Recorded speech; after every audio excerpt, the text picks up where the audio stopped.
Time's yours. Go ahead and open up. Since the last time we talked to you, your quarterback won the MVP. What's that kind of say? I know what you guys think of him inside the room, but to see that validated throughout the league. I mean, I think it, like you said, the word validated, it validates everything that he's been doing for years. It validates his leadership this year, the way he's played on the field this season, the way he's matured off the field, on the field, his decision-making and how that's improved. So all these areas that were perceived, call it gaps, Josh has answered those gaps and he's closed those gaps. And when you do that at the level that he did it at on a consistent basis, the result was the MVP. And so to me, as I said during the year, later in the year in particular, he deserved that, every bit of that award.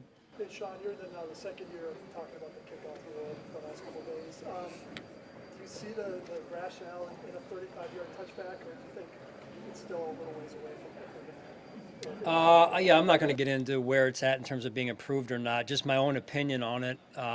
We know the obvious thing is you're going to get more potential returns, which I think is good for the game personally. So, you never know when you move things a little bit, even if small tweaks, kind of the residual effects of other, of those tweaks, right? So you're never really sure how the overall game's going to get affected. But I like where and what the kickoff did this year for our game.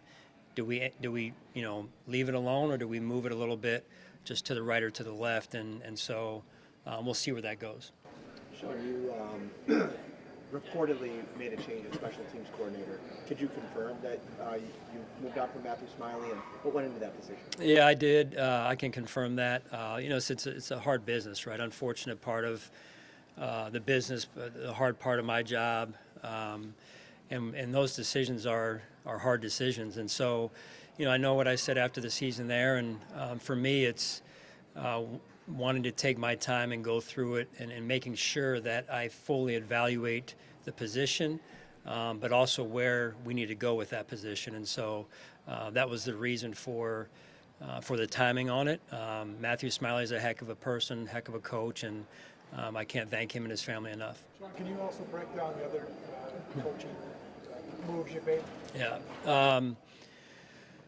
I'll go through some of them. So we added Ryan Nielsen as senior defensive assistant. Ryan's been a coordinator the last two stops, one in Jacksonville and then prior to that in Atlanta. Before that, Ryan's expertise as a position coach was really coming up as a defensive line coach in New Orleans in particular, and then some other spots before that. So Ryan's going to help us out on defense overall. His main focus is going to be the defensive line. What do you like about Tabor? Well, I've been tracking Tabe's just his career. You guys probably do the same thing. You're coming up around the same age, and you're seeing people who are really good at what they do. Naturally, you keep tabs on them. You become friends through the business, through the profession, and Tabes has been usually tied up, as many of these good veteran coaches are. And so, this year, him being out this past season, coming off of his time at Carolina, offered me an opportunity to interview him and spend some time with him, and then make the hire. What were you kind of looking for to fill that role? Like, what characteristics were you looking for in your special teams? Well, Elena, I would say probably one that was higher up on my scale was experience, was veteran experience. It's not all that different in terms of hiring Coach Cromer, right? Just in terms of veteran experienced position coach, in this case coordinator, that's had a lot of success. So, when you can get a coach like that, they're hard to come by, number one. And so when you can get your hands on one, I think you got to take the swing, and that's what I decided to do. What did you see in Mike Pellegrino that made him the right fit for you? Well, number one, division. We basically swapped with New England and with Coach Booker going there, and then Mike coming here. So happy to have Mike and his family. I think more than anything, one of the things that came across was just really what they've done defensively there, in particular under Coach Belichick on the defensive side, with some of the way that they've shaped their coverage packages, their zone, their man-to-man, and their development of some of those players that they've had in the back end. So I think that's probably the biggest thing that drew me to Mike and spending some time with him, and then also some of the schemes, like I said, as well. So Mike, if you know his background, is a John Hopkins guy, so he's extremely smart, and you can never go wrong hiring smart guys that work hard. But will his role be, what will his title be, Sean? Will it be Nickel coach. Nichols? Yes. Yeah, okay, thank you. Do you anticipate, because of some of the hires you've made now, we saw a little bit of it at the end of the year, a little more man coverage in your scheme? Are you thinking along those terms as you go Yeah, forward? I mean, if that happens, Sal, I would tell you that it would happen organically. It's not. I'm not being intentful about, hey, we got to play man to man and we have to hire these people and playing man to man at the end of the year. Versus, I mean, you're probably looking a little bit, some of you guys, too much into that. That was a response to, in particular in that last game, what was happening in terms of the ball coming out a little bit quicker. We're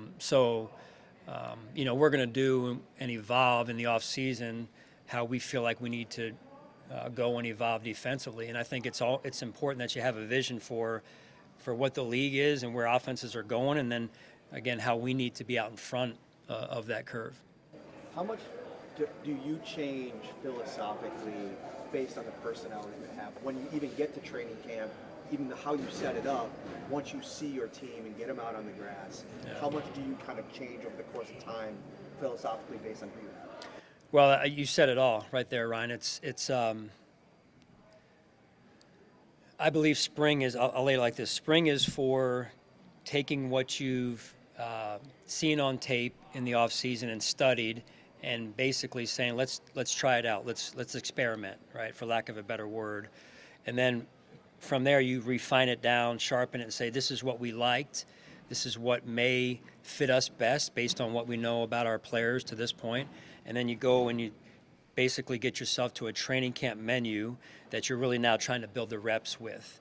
But all the while through the course of spring into training camp, but in particular in spring, you're really figuring out who you have and what the strengths of your roster is, especially on defense in this case.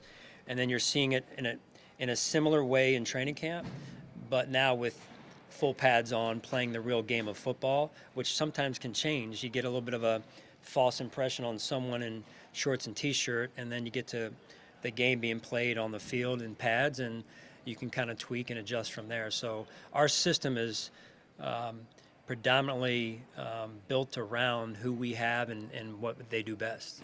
How do you think Bobby will grow year 1 and year 2? I think he's going to grow. How much is really up to him, and he's a type A personality guy. He's extremely passionate about growing and intense, and I think that when you have those type of qualities, personality-wise, and drive, commitment-wise, dedication, too, it bodes well for a tremendous amount of growth, and so I think that he is going to learn a lot from year 1 and carry it into year 2, and it's only going to help him. Sean, there's also been reports Eric Ciano's no longer with the organization. Is that the case? And if so, do you have a new special strength and conditioning coach? Yeah, so again, Coach Ciano gave a lot of years of service, he and his family both, and staples in our community in Orchard Park in particular, and great friends with his family as well. So hard to see him move on. Happy for him that he's landed in Jacksonville and he's going to do great there. As far as our status and where we're at with our head strength and conditioning position, we are going through interviews right now, but that's really where we're at right now. I think you've had a lot of success with the tush push quarterback sneak. Is it a fair play? Is there an injury risk that is concerning? To me, there's always been an injury risk with that play, and I've expressed that opinion for the last couple of years or so when it really started to come into play the way it's being used, especially a year ago. So I just feel like players' safety and the health and safety of our players has to be at the top of our game, which it is. It's just that play to me has always been the way that the techniques that are used with that play to me have been potentially contrary to the health and safety of the players. And so, again, you have to go back, though, in fairness to the injury data on the play. But I just think the optics of it, I'm not in love with. Sean, obviously, the performance by the defensive front in Philadelphia's win over Kansas City was widely talked about. We know your feelings about the position, but does it almost even ratchet things up a level to really emphasize the importance that group needs to be for you? Well, I think it's a philosophical thing more than anything. That's what I believe in. That's, as you saw, that's a pretty good copy, carbon copy of what you can do. And give credit to the Eagles, to their players played well and this and that and scheme and this and that. But it's never about one game, and it's not about.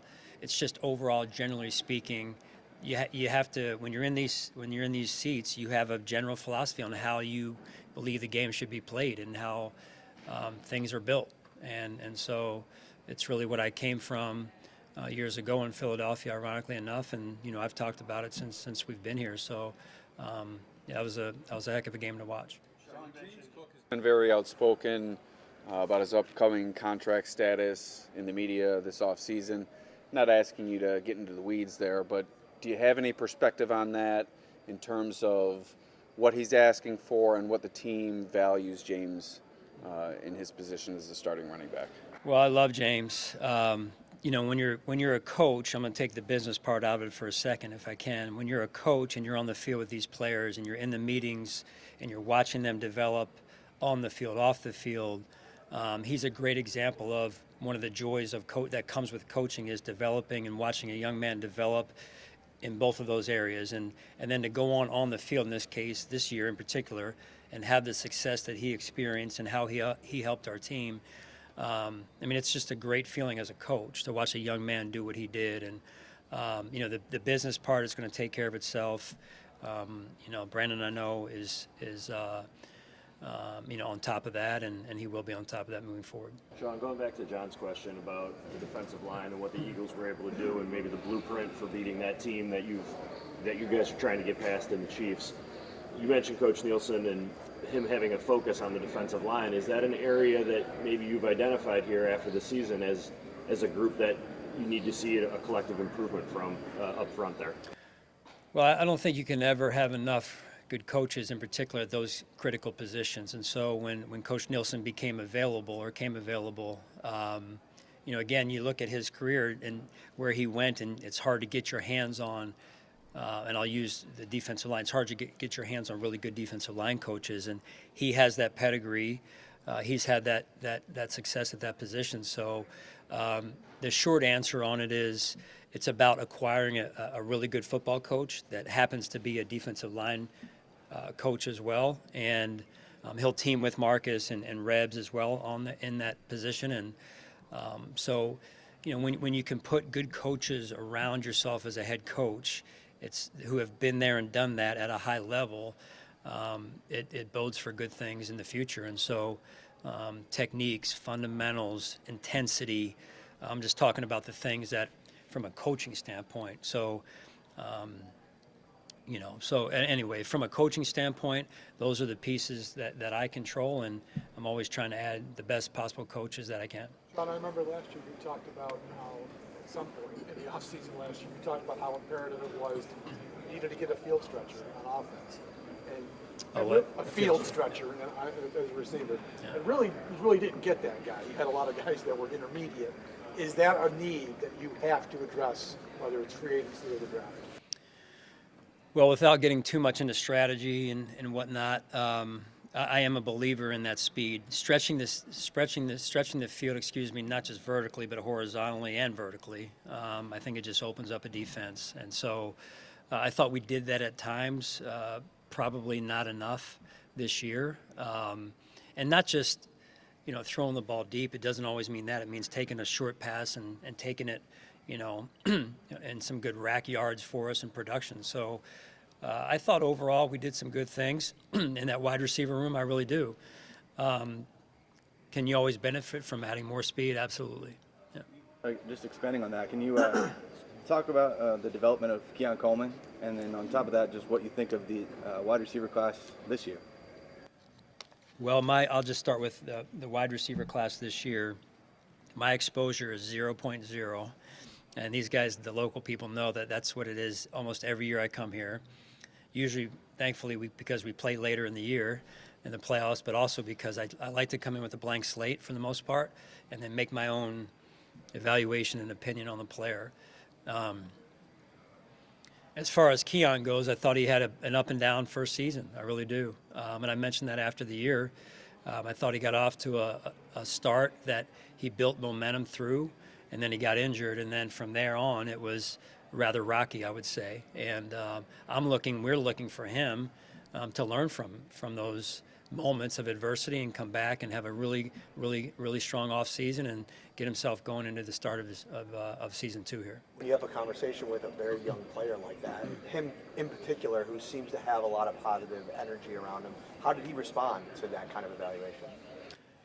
I mean, he's a good young man that just as most young players don't always know what they don't know about the league and how hard this league is, and so it's more constructive style conversation and topics with how we can move forward together and what you have to do, the process between now and the start of the off-season program in March and April. So that's really what it's about, and until you've gone through it, you haven't gone through it. And so just trying to build awareness of what you need to do.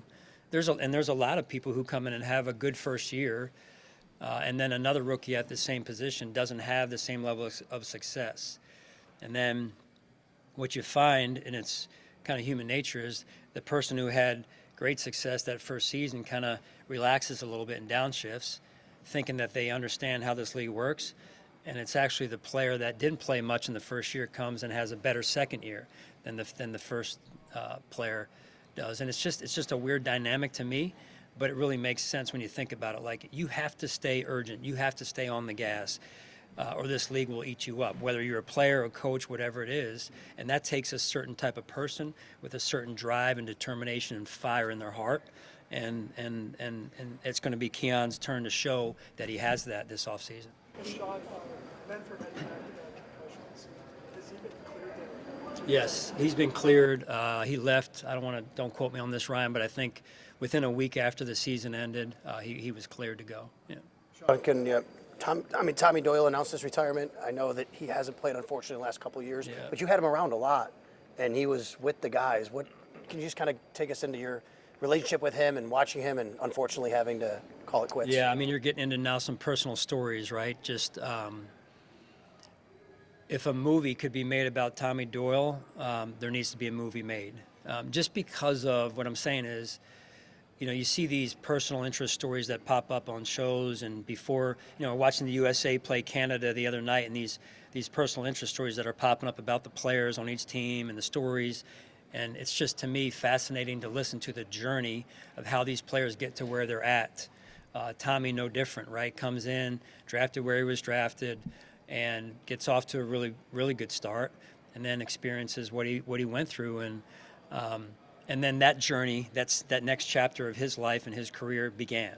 And to watch him handle that in the way that he handled that, not only did it inspire me, it inspired everybody in our building.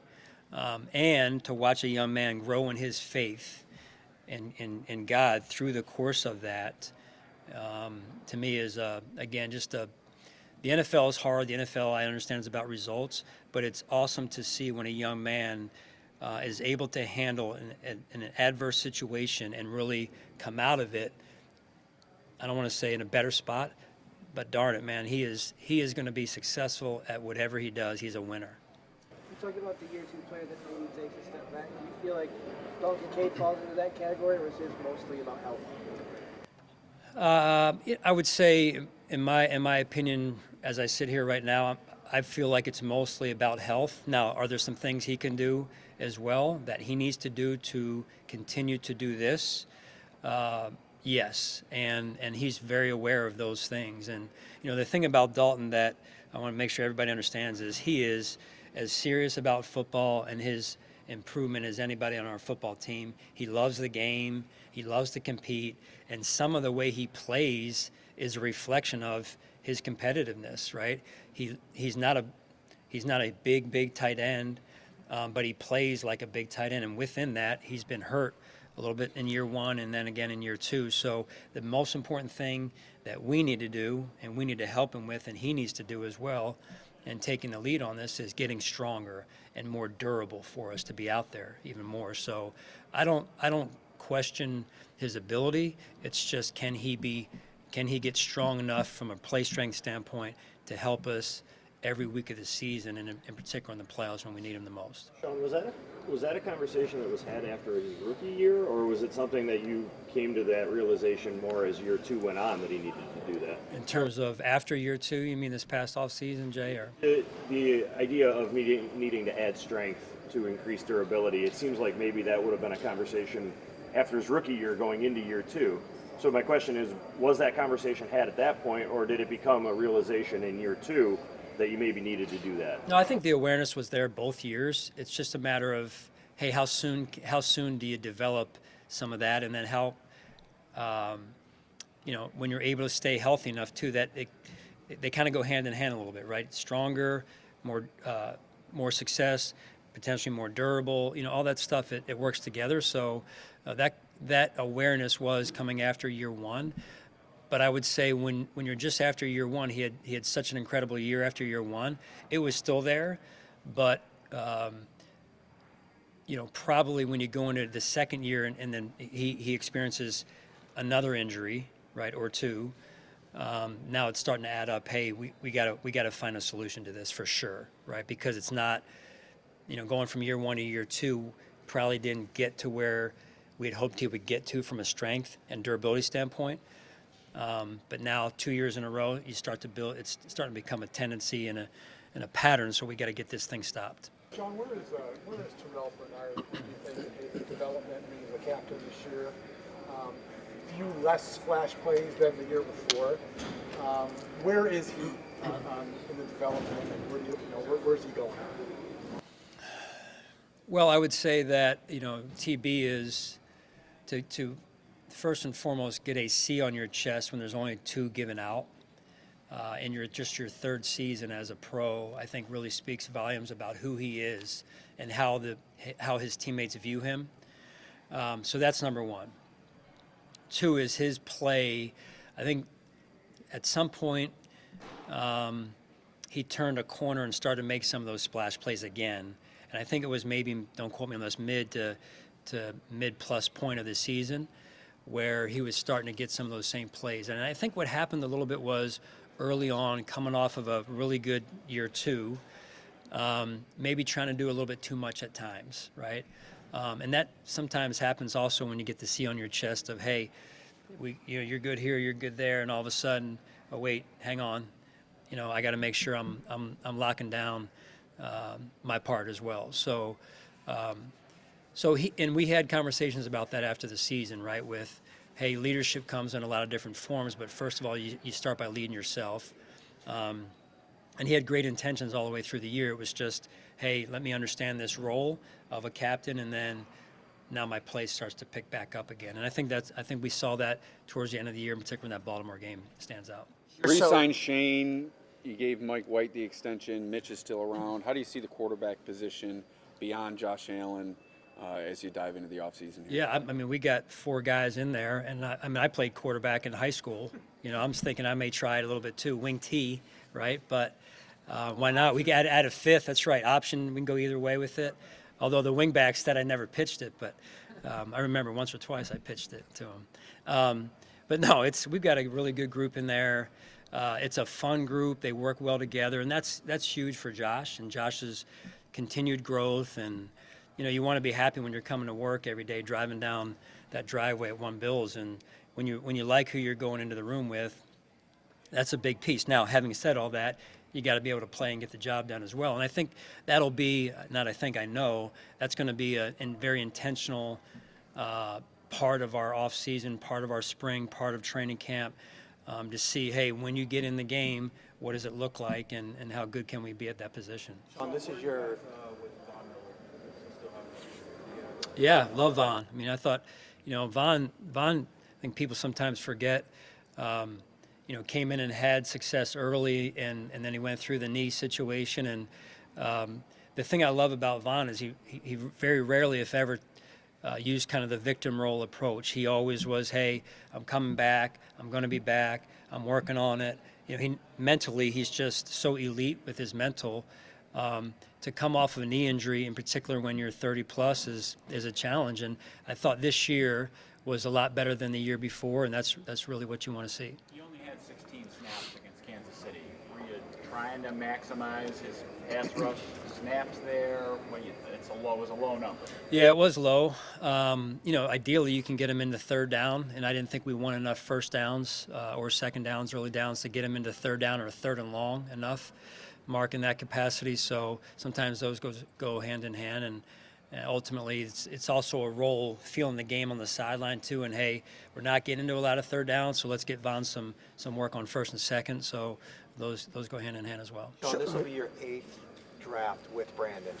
How have you over the years fine-tuned that relationship in this time of year to pair his vision with the evaluation with your vision on the field once you draft a player? Give me that again. How have you been able to kind of streamline the process of matching his evaluation, his team's evaluation with your plan for once they're in terms of what philosophically, just getting them in a position to contribute right away? You talking about first-year players, or? Well, I think this year, and I know it's talked about every year, but we play the players that are good enough to play. Like, we have no agenda on, hey, this player, because he was drafted in this round, must play over the undrafted player. And I think Joe Andreessen's a great example of that, right? I'm just not a big believer in that, and I know Brandon isn't either. It's the players that are ready to play, they play. And the players that are in the jobs are usually the ones that are ready to play the most, and they do the best in the preseason. Now, as I've said before, there's a little bit of, hey, feet in the ground, a little bit of roots, a little bit of foundation for those that started the year before. So it's going to take a little bit more to beat those players out. But really, and I learned this from Brian Dawkins years ago in Philadelphia, when you go to camp, when you go to training camp, every player's goal should be, I'm making the team.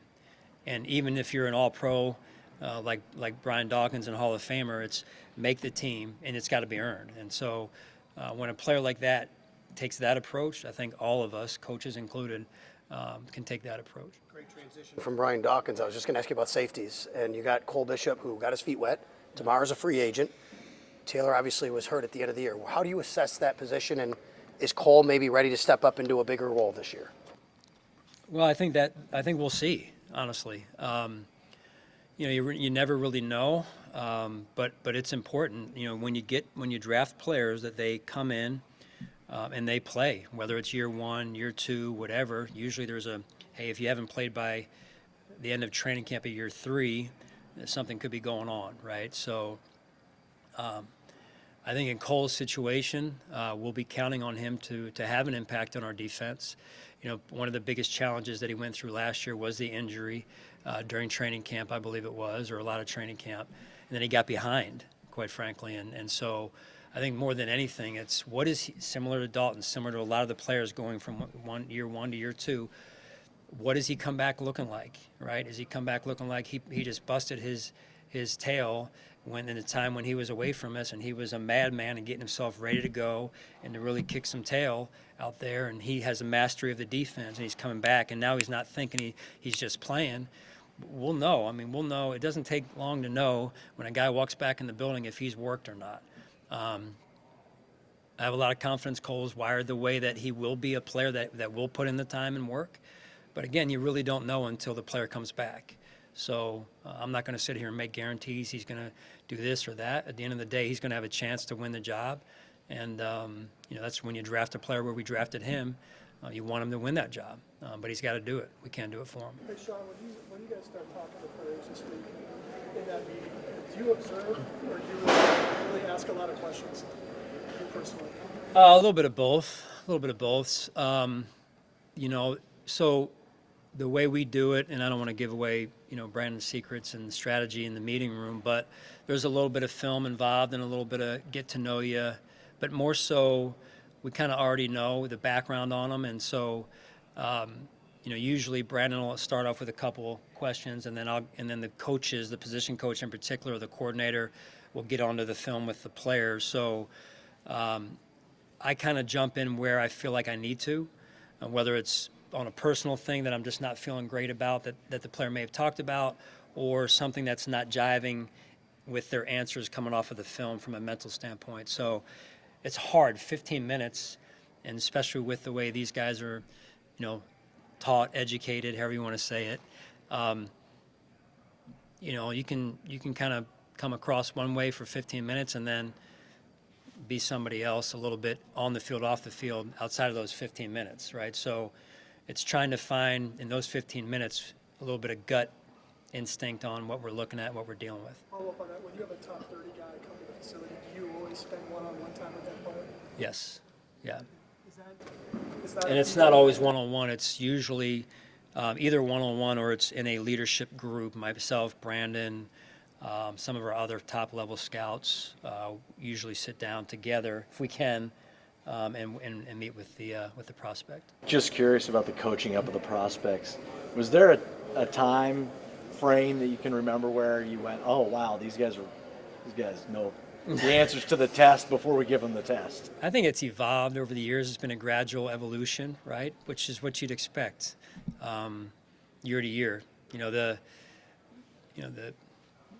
agents, hire people to get them ready, and the agents are becoming more and more aware. And then, honestly, more exposure into what happens allows for more awareness, and then more, educating, right, on the field and off the field and classroom and how the meeting's going to go and running the 40. I mean, you go back over the years to the guys that have, blown up the combine test, right, and then get drafted up here, and they're really good athletes, but the game is played on a field, and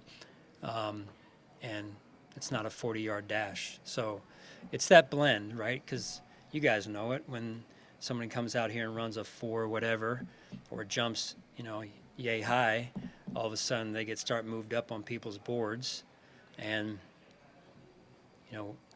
can they play the game? That's what I'm most interested in.